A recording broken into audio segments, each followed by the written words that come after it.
ಒಂದು ಮೀಸಿಗೆ ಆಯ್ತು ಎದುರಿಗೆ ಎದುರಿಗೆ ಅಲ್ಲೇ ಹಿಡಿದಲ್ಲ ಅಲ್ಲ ಎಲ್ಲ ಇದು ಆ ಮೊಬೈಲಲ್ಲಿ ಇತ್ತು. ನನ್ನ ಸಮಸ್ತವು ಮೊಬೈಲಲ್ಲಿ ಇತ್ತು. ನಾನು ಇಲ್ಲಿ ಆಯುರ್ವೇದಿಕ್ ಗಿಫ್ಟ್ ಸೆಂಟರ್ ಅಲ್ಲಿ ಕೆಲಸ ಮಾಡ್ತಿದ್ದೇನೆ. ನಾನು ಅಲ್ಲಿ ಸೆಲ್ಫಲ್ಲಿ ಇಟ್ಟುಕೊಂಡಿದ್ದೆ, ಹೊರಗಡೆಯಿಂದ ಸೆಲ್ಫಲ್ಲಿ. ಆಗ ಅದನ್ನು ತಗೊಂಡು ಹೋದ್ರು. ನಾನು ತಕ್ಷಣವೇ ಬಂದು ಕಂಪ್ಲೇಂಟ್ ಕೊಟ್ಟೆ, ನಾನು ಕದ್ಕೊಂಡು ಹೋದ್ರು ಅಂತ. ಆಗ ಒಳ್ಳೆ ಮಾಡಿ ನನಗೆ ತುಂಬ ಇದು ಕೊಟ್ಟು, ನನ್ನ ಹತ್ರ ಎಲ್ಲವೂ ಡೀಟೇಲ್ಸ್ ಇತ್ತು, ಬಾಕ್ಸು ಅದು ನಂಬರ್ ಎಲ್ಲ ಇತ್ತು. ಎಲ್ಲ ಕೊಟ್ಟು ಡೀಟೇಲ್ಸ್ ಮಾಡಿ ಮತ್ತೆ ಒಂದೂವರೆ ತಿಂಗಳಲ್ಲಿಯೇ ಸಿಕ್ಕಿದೆ ಅಂತ ಮಾಹಿತಿ ಬಂತು ನನಗೆ. ಮತ್ತೆ ಅದನ್ನು ನಾನು ನಿಮಗೆ ಎಲ್ಲ ಒಟ್ಟಾಗಿ ಕೊಡ್ತೇವೆ ಅಂತ ಒಳ್ಳೆ ಕೆಲಸ ಮಾಡಿದ್ದಾರೆ. ಆಗಲೇ ಅಲ್ಲಿ ಆ ಸರೌಂಡರಲ್ಲಿ ಎಲ್ಲ ಹುಡ್ತಾ ಇದ್ರು, ನನಗೆ ಮಾಹಿತಿ ಇತ್ತು, ಎಲ್ಲರೂ ಹೇಳ್ತಾ ಇದ್ರು. ನನಗೆ ತುಂಬ ಒಳ್ಳೆ ಇದು ಮಾಡಿ ಕೊಟ್ಟಿದ್ದಾರೆ. ಅದಕ್ಕೆ ನಾನು ತುಂಬ ಇದಾಗಿ 1.5 ವರ್ಷ ಆಗ್ತಾ ಬಂತೀಗ. ಅದು ಕಳೆದು 30,000 ಕೊಟ್ಟು ಮೊಬೈಲ್ ತಗೊಂಡಿದ್ವಿ. ಆದರೆ ಮೊಬೈಲ್ ಒಂದೇ ಇಲ್ಲ, ಮೊಬೈಲ್ ಒಟ್ಟಿಗೆ ಪರ್ಸಲ್ಲಿರೋ ATM, ಐಡೆಂಟಿ ಕಾರ್ಡ್, ಪ್ರತಿಯೊಂದು. ಯಾರೇ ಇರಲಿ ಕಳ್ತನ ಒಂದು ಮಾಡಬೇಡಿ, ಯಾಕಂದರೆ ಕಳ್ಕೊಂಡವ್ರಿಗೆ ಎಷ್ಟು ಕಷ್ಟ ಆಗುತ್ತೆ. ಹಾಗೆ ಮತ್ತೆ ಬಂದು ಸ್ಟೇಷನ್ಗೆ ಕಂಪ್ಲೇಂಟ್ ಕೊಡ್ತಾರೆ. ಅಲ್ಲಿ ಸಹ ಕೊಟ್ಟು ಅಲ್ಲಿಂದ ಇಲ್ಲಿಗೆ ಟ್ರಾನ್ಸ್ಫರ್ ಮಾಡಿದ್ರು. ಸ್ಟೇಷನ್ ಅವರಿಗೆ ನಾವು 6 ತಿಂಗಳಿಂದ ಗಡಿ ಫೋನ್ ಮಾಡೋದು, ಕೇಳೋದು ಎಲ್ಲ ಮಾಡ್ತಿದ್ವಿ. ಸರ್ ನಮಗೆ ರೆಸ್ಪಾನ್ಸ್ ಕೊಟ್ಟರು ಮಾತ್ರ ಒಳ್ಳೆ ರೀತಿಯಿಂದ. ಮತ್ತೆ ಈಗ ಸಿಕ್ಕಿದ ತಕ್ಷಣ ಸಿಕ್ಕಿದೆ ಮೇಡಮ್ ಬನ್ನಿ ಅಂದ್ರೆ ತುಂಬ ಸಂತೋಷ ಆಯಿತು. ಎಷ್ಟೇ ವರ್ಷ ಆಗಲಿ ನಮಗೆ ಸಿಕ್ಕಿದೆ ಅಂದರೆ ಎಷ್ಟು ಖುಷಿ ಆಗ್ತದೆ ಸರ್. 1 ರೂಪಾಯಿ 2 ರೂಪಾಯಿ ತುಂಬ ಹಣ ಕೊಟ್ಟು ತೊಗೊಂಡಿರ್ತೀವಿ, ಅಷ್ಟೇ ಕಷ್ಟಪಟ್ಟು ದುಡಿದಿರ್ತೀವಿ. ಹೋಟೆಲಲ್ಲಿ ಕೆಲಸ ಮಾಡ್ತೀವಿ, ಕೆಲವರು ಮನೆ ಕೆಲಸ ಮಾಡ್ಕೊಂಡಿರ್ತೀವಿ. ನಮ್ಮಂಥವ್ರು ಯಾವುದೇ ಆಗಲಿ ಕೆಲಸನೇ ಸರ್. ದುಡ್ದು ಸಂಪಾದನೆ ಮಾಡಿ ತೊಗೊಂಡಿರೋ ಹಣದ್ದಲ್ಲ ಸರ್. ಕಳ್ಕೊಂಡ ತಕ್ಷಣ ಎಷ್ಟು ಬೇಜಾರಾಗ್ತದೆ.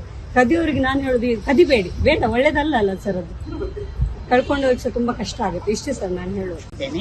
ನಮಗೆ ಇಲಾಖೆಯಲ್ಲಿ ಕೊಟ್ಟಿರುವಂತಹ ಮೊಬೈಲ್ ಮೊನ್ನೆ ಏಪ್ರಿಲ್ 2025ರಿಂದ ನಾರಾಯಣಗುರು ಸಭಾಭವನದ ಹತ್ರ ನಾವು KSRTC ಬಸ್ ಸ್ಟ್ಯಾಂಡ್ ಹೋಗುವಾಗ ನಮ್ಮ ಬ್ಯಾಗಿ ಕಳೆದೋಗಿದೆ. ಆ ಬ್ಯಾಗಿನಲ್ಲಿ ನಮ್ದು ಮೊಬೈಲ್ ಇತ್ತು, ಆಮೇಲೆ ಆಧಾರ್ ಕಾರ್ಡ್ಗಳಿತ್ತು, ಕೆಲವು ನಮ್ಮ ಡ್ರೈವಿಂಗ್ ಲೈಸೆನ್ಸ್ ಎಲ್ಲ ಇತ್ತು, ಎಲ್ಲ ಕಳೆದೋಗಿದೆ. ಈಗ ನಮಗೆ ಟೌನ್ ಪೊಲೀಸ್ ಸ್ಟೇಷನ್ಗೆ ನಾವು ದೂರನ್ನ ಕೊಟ್ಟಿದ್ದೇವೆ.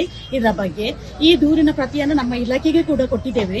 ಅದರ ನಂತರ ಏಪ್ರಿಲ್ 2025ರಲ್ಲಿ ಕಳೆದೋದ ಮೊಬೈಲ್ ಇವತ್ತು ಮೊನ್ನೆ ನಮಗೆ ಕಾಲ್ ಮಾಡಿ ಹೇಳುವಾಗ ತುಂಬಾನೇ ಸಂತೋಷವಾಯಿತು. ಅಂದ್ರೆ ನಮ್ಮ ಮೊಬೈಲ್ಗೋಸ್ಕರ ಇಷ್ಟೊಂದು ಶ್ರಮ ಪಡ್ತಿದ್ದಾರೆ ನಮ್ಮ ಠಾಣಾ ಅಧಿಕಾರಿಗಳು ಅಂತೇಳಿ ನಮಗೆ ತುಂಬಾ ಸಂತೋಷವಾಯಿತು. ಇವತ್ತು ನಾವು ತುಂಬಾ ಖುಷಿಯಲ್ಲಿ ನಾವು ಈ ಮೊಬೈಲ್ ಅನ್ನು ಪಡ್ಕೊಂಡಿದ್ದೇವೆ.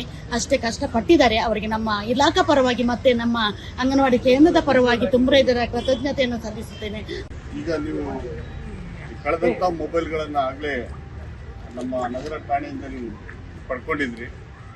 ಸುಮಾರು 3 ತಿಂಗಳ ಅವಧಿಯಲ್ಲಿ ಒಟ್ಟು 60 ಮೊಬೈಲನ್ನ ಅವರು ಈ ರೀತಿ ಸೀಜ್ ಮಾಡಿದ್ದಾರೆ. ಈ 3 ತಿಂಗಳಿಂದ ನಾವು ಕೊಟ್ಟಿದ್ದಿತ್ತು. ಈ 3 ತಿಂಗಳ ಅವಧಿಯಲ್ಲಿ 60 ಮೊಬೈಲ್ಗಳನ್ನು ಸೀಜ್ ಆಗಿದೆ. ಇದರಲ್ಲಿ ಸುಮಾರು 2023 ಡಿಸೆಂಬರ್ ಇಂದ ಇಲ್ಲಿವರೆಗೆ May, June, July, August, September ವರೆಗೆ ಯಾರ್ಯಾರು ಕಳೆದಿದ್ದು ಅದು ಯಾರ್ಯಾರು ಈ CIR ಪೋರ್ಟಲ್ ಅಲ್ಲಿ ಯಾರು ಅಪ್ಡೇಟ್ ಮಾಡಿದ್ರು, ಯಾರ್ಯಾರು ಅಪ್ಲಿಕೇಶನ್ ಮತ್ತು ಡಾಟಾನ ಫಿಲ್ ಮಾಡಿದ್ರು, ಆ ಫಿಲ್ ಮಾಡಿದ ನಂತರ ನಮ್ಮ ಠಾಣೆಗೆ ಬಂತು. ಠಾಣೆಯವರು ಕಷ್ಟಪಟ್ಟು ಇಷ್ಟೆಲ್ಲ ಮೊಬೈಲ್ಗಳನ್ನ ಜಪ್ತಿ ಮಾಡಿದ್ದಾರೆ. ಈಗಾಗಲೇ ಮುಂಚೆ ನಾವು ನೋಡಿದಾಗ ಈ CIR ಪೋರ್ಟಲ್ ಅಲ್ಲಿ ಭರ್ತಿ ಮಾಡಿದ ಸಂಖ್ಯೆ ಕಮ್ಮಿ ಇತ್ತು.